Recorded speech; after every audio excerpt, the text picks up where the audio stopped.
নমস্কার বন্ধুরা।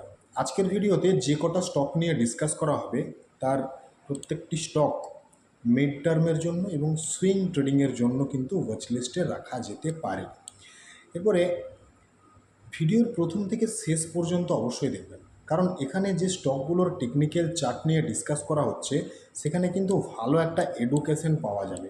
কারণ অ্যানালিসিস করার সময় সেখানে যে লার্নিংটা থাকে সেটা নিতে পারলে কিন্তু নিজেও স্টক অ্যানালাইসিস করা যায়। তাহলে চলুন শুরু করা যাক। তার আগে যারা চ্যানেলে প্রথমবার ভিজিট করছেন অবশ্যই চ্যানেল সাবস্ক্রাইব করুন, বেল আইকন প্রেস করুন আর অবশ্যই একটা লাইক করে দেবেন। আর এই ভিডিওটা সম্পূর্ণ এডুকেশনাল পারপাস দেওয়া হচ্ছে, এখানে কোনো রকমের বাই সেল বা হোল্ডের রেকমেন্ডেশন দেওয়া হচ্ছে না। কাজেই অবশ্যই নিজে অ্যানালাইসিস করবেন, ফিনান্সিয়াল অ্যাডভাইজারের সাথে কথা বলবেন, তারপরে ডিসিশন নেবেন। আজকের প্রথম স্টক দীপক নাইট্রেট। এই স্টকটি চ্যানেলে এর আগে ডিসকাস করা হয়েছিল যখন স্টকটি inverted head and shoulder pattern বানিয়েছিল এই জায়গাতে, সেই সময় ডিসকাস করা হয়েছিল।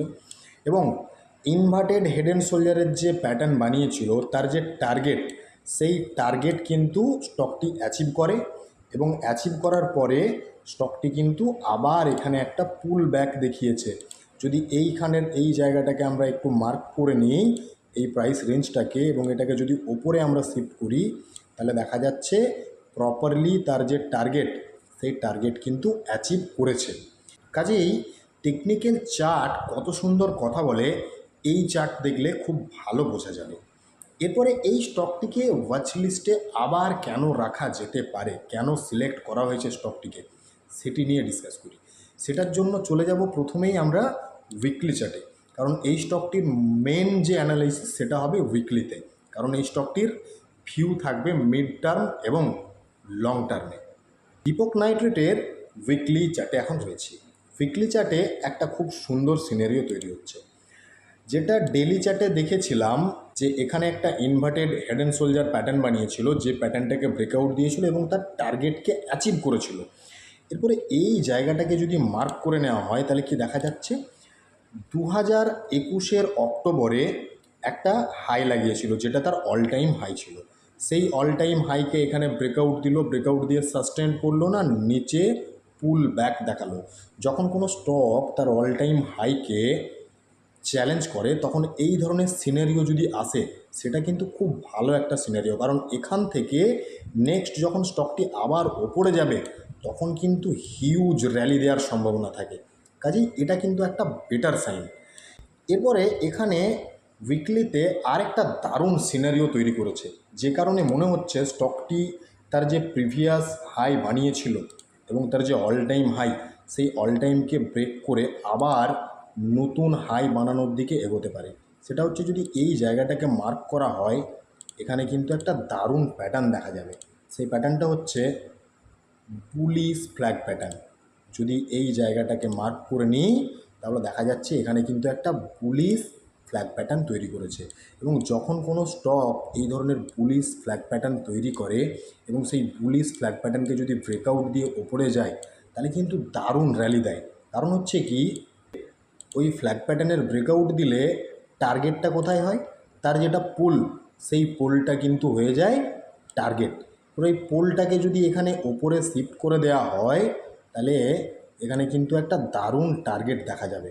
টার্গেটটা কত দেখা যাচ্ছে, প্রায় 4143 টাকার কাছাকাছি। অর্থাৎ এখানে যদি বুলিশ ফ্ল্যাগ প্যাটার্নের ব্রেকআউট দিয়ে দেয় তাহলে কিন্তু একটা লম্বা র্যালি এই স্টকটির থেকে দেখা যেতে পারে। এরপর এখানে এন্ট্রির কথা যদি চিন্তা ভাবনা করা হয় তাহলে এন্ট্রিটা কোথায় হবে। এন্ট্রির জন্য একদম সিম্পল একটা চিন্তাভাবনা রাখা যেতে পারে, সেটা হচ্ছে ইনস্ট্যান্ট এন্ট্রি যদি এখানে নেওয়ার কথা চিন্তাভাবনা করা হয় তাহলে এখানে লাস্ট উইক, আগের উইকে যে লোটা বানিয়েছিল সেই লোটাকে মার্ক করে নেওয়া, কত 2791। এই 2791-এ একটা এসএল কনসিডার করে এখানে ইনস্ট্যান্ট এন্ট্রির কথা চিন্তাভাবনা করা যেতে পারে। কিন্তু মনে রাখবেন আমি কোনো রেকমেন্ডেশন দিচ্ছি না, টেকনিক্যাল চার্ট দেখে যেটা পাচ্ছি সেটা আপনাদের সামনে তুলে ধরছি এডুকেশনাল পারপাস। তাই বলে দেওয়ার সাথে সাথেই কিন্তু এখানে বাইংয়ের চিন্তাভাবনা করবেন না, অবশ্যই নিজে অ্যানালিসিস করে চিন্তাভাবনা করবেন। তাহলে এই জায়গাটা একটা এসএল আসছে। আদারওয়াইজ আরেকটা এসএল আসবে, সেটা হচ্ছে 2653, যেটা এই জায়গাতে ব্রেকআউট দিয়ে এই র্যালিটা দিয়েছিল। তাহলে এই দুটো এসএলকে কিন্তু কনসিডার করে, যে কোনো একটা এসএলকে কনসিডার করে ইনস্ট্যান্ট এন্ট্রির কথা চিন্তাভাবনা করা যেতে পারে। তাহলে দীপক নাইট্রেট মিড টার্ম এবং লং টার্মের ভিউ রেখে এখানে কিন্তু ওয়াচ লিস্টে রাখা যেতে পারে। নেক্সট স্টকে আসি, Jindal steel and power limited. স্টকটির উইকলি চার্টে রয়েছে। উইকলি চার্টে এই স্টকটিতেও কিন্তু দারুণ একটা প্যাটার্ন বানিয়েছে। যদি এই জায়গাটাকে প্রথমে মার্ক করা হয়, কি দেখা যাচ্ছে, এখানে কিন্তু একটা বুলিশ ফ্ল্যাগ প্যাটার্ন এই স্টকটিও বানিয়েছে, এবং সেই বুলিশ ফ্ল্যাগ প্যাটার্নকে অলরেডি উইকলি চার্টে কিন্তু ব্রেকআউট দিয়ে ফেলেছে। কাজেই এখানে একটা কিন্তু দারুণ মুভ আসার সম্ভাবনা রয়েছে নিয়ার ফিউচার। এবং সেক্ষেত্রে এই স্টকটিতে যদি টার্গেটের কথা চিন্তা ভাবনা করা হয়, সেম আগে যেটা দেখলাম দীপক নাইট্রেটের ক্ষেত্রে, সেটা কিন্তু এখানেও আসার সম্ভাবনা থাকবে। সেটা হচ্ছে কত, এইখানে যে পোলটা রয়েছে, এই পোলটা যদি এখানে ওপরে শিফট করা হয়, তাহলে যতটা ওপরে গেছে ততটা টার্গেট হবে। এখানে আসছে 1588, অর্থাৎ লং মিড টার্মে কিন্তু এখানে 1588 টাকার টার্গেট নিয়ে এই স্টকটিকে ওয়াচ লিস্টে রাখা যেতে পারে। এরপরে স্টকটির ডে চার্টে একবার যাব, কারণ হচ্ছে কি, এই স্টকটি সুইং ট্রেডিংয়েরও একটা দারুণ অপরচুনিটি দিচ্ছে। সেটা যদি আমরা ডে চার্টে যাই, সেখানে গেলে দেখতে পাবো। ডে চার্টে রয়েছে। ডে চার্টে প্রথমেই যেটা দেখার, সেটা হচ্ছে এই যে ফ্ল্যাগের ওপরের দিকের যে ট্রেন্ড লাইন, সেই ট্রেন্ড লাইনে বারবার রিজেকশন পাচ্ছিল। সেই রিজেকশনকে কিন্তু এখানে ব্রেকআউট দিয়েছে। ব্রেকআউট দেওয়ার পরে রিটেস্ট কোথায় করলো, একজাক্টলি ওই ট্রেন্ড লাইনে। তারপরে কিন্তু ধীরে ধীরে স্টকটি আবার ওপরে যেতে শুরু করছে, এবং লাস্ট দিন যে ক্যান্ডেলের ভলিউম, সেই ভলিউমও কিন্তু খুব সুন্দরভাবে ইনক্রিজ হয়েছে।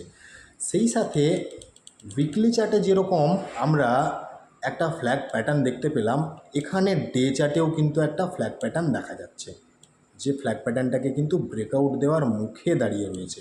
অর্থাৎ এখানেও কিন্তু সুইং ট্রেডিংয়ের একটা দারুণ সুযোগ দিচ্ছে, এবং এখানে স্টকটি যে উপরে যেতে পারে তার আর একটা ভালো সিগন্যাল দিচ্ছে কে, যদি 21 ডে ইএমের লো এবং হাই এই দুটোকে অ্যাপ্লাই করে দেওয়া হয়, তাহলে দেখা যাচ্ছে 21 ডে ইএমের যে লোটা ছিল, একজাক্টলি ওই 21 ডে ইএমের লোতেই সাপোর্ট নিয়ে ডে ক্যান্ডেলে একটা হ্যামার ক্যান্ডেল বানালো। সেই ক্যান্ডেলটা বানানোর পরে আবার উপরে যেতে শুরু করেছে।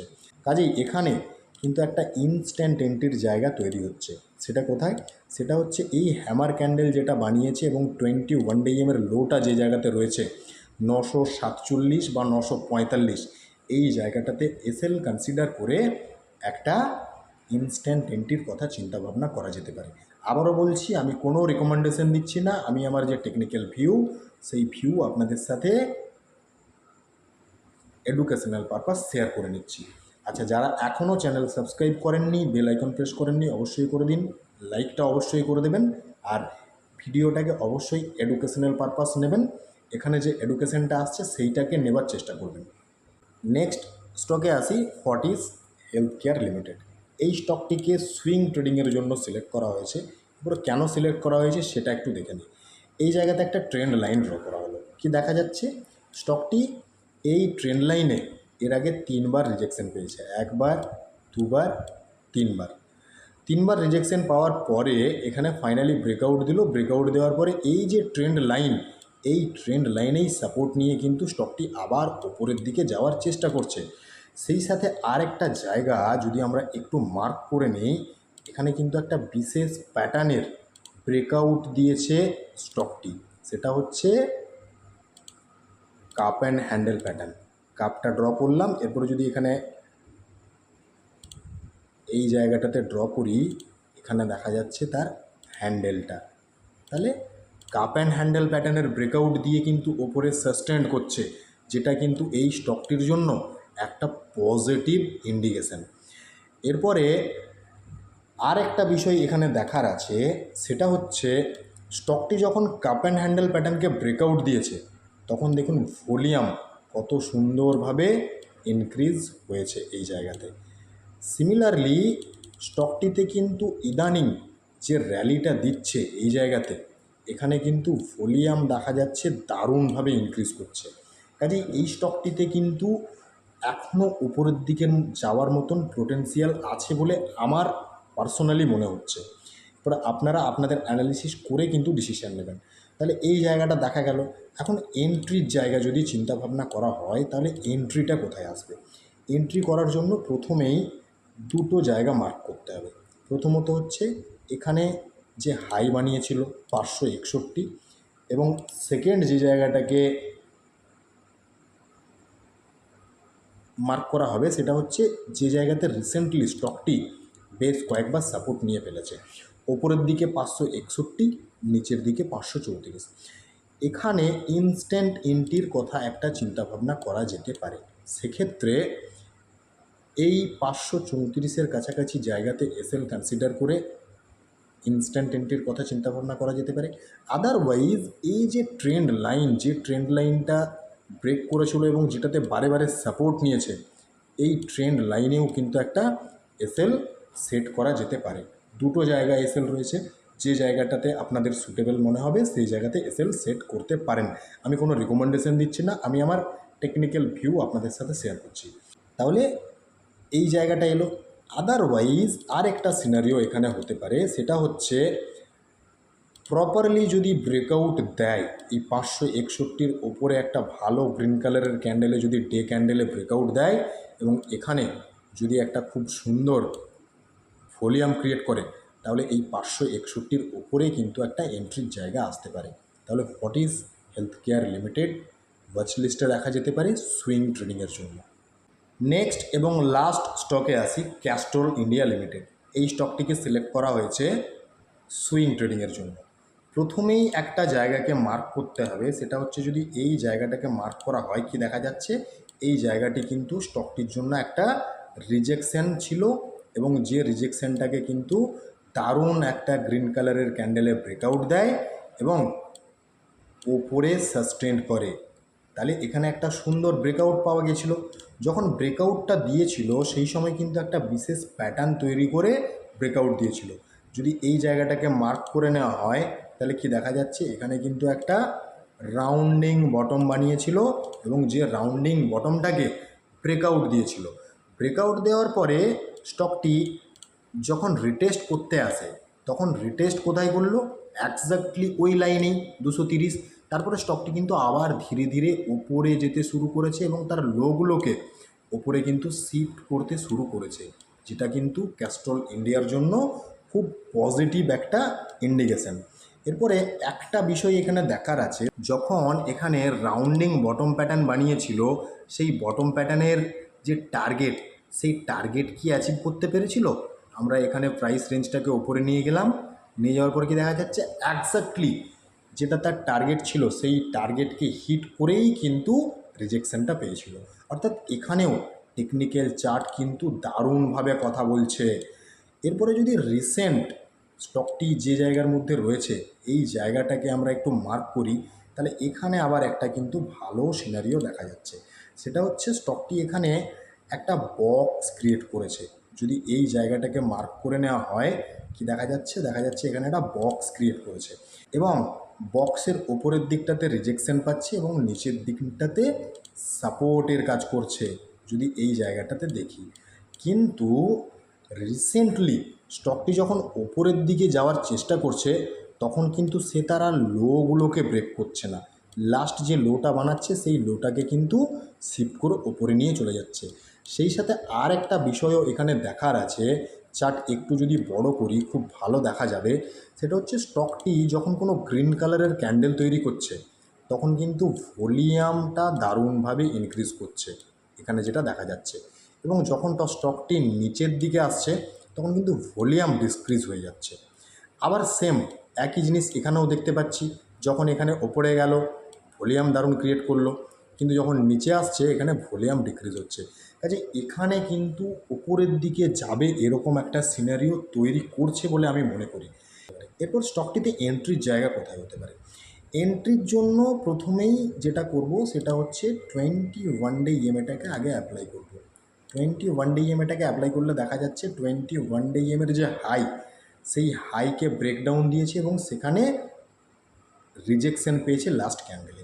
এরপরে এখানে যদি ইনস্ট্যান্ট এন্ট্রির কথা চিন্তাভাবনা করা হয়, সেক্ষেত্রে 21 ডে ইএমের যে লোটা রয়েছে 256, এই জায়গাতে একটা এসএল কনসিডার করা যেতে পারে। আদারওয়াইজ এই যে সুইংটা রয়েছে 250-র কাছাকাছি, এই 250-র কাছাকাছি জায়গাতে একটা এসএল কনসিডার করে ইনস্ট্যান্ট এন্ট্রির কথা চিন্তাভাবনা করা যেতে পারে। আর যদি সেটা ছাড়া আরেকটা অপশান দেখা হয়, তাহলে একদম সিম্পল অপশান যেটা আসবে সেটা হচ্ছে অবশ্যই এই বক্স প্যাটার্ন যেটা বানিয়েছে সেই বক্স প্যাটার্নের ব্রেকআউট ভালো গ্রিন কালারের ক্যান্ডেলে এবং ভালো ভলিউমের সাথে। যে ক্যান্ডেলে ব্রেকআউট দেবে সেই ক্যান্ডেল যদি ভালো গ্রিন কালারের ক্যান্ডেলে ক্লোজিং দেয়, তাহলে সেই ক্যান্ডেলে একটা এন্ট্রির জায়গা তৈরি হতে পারে।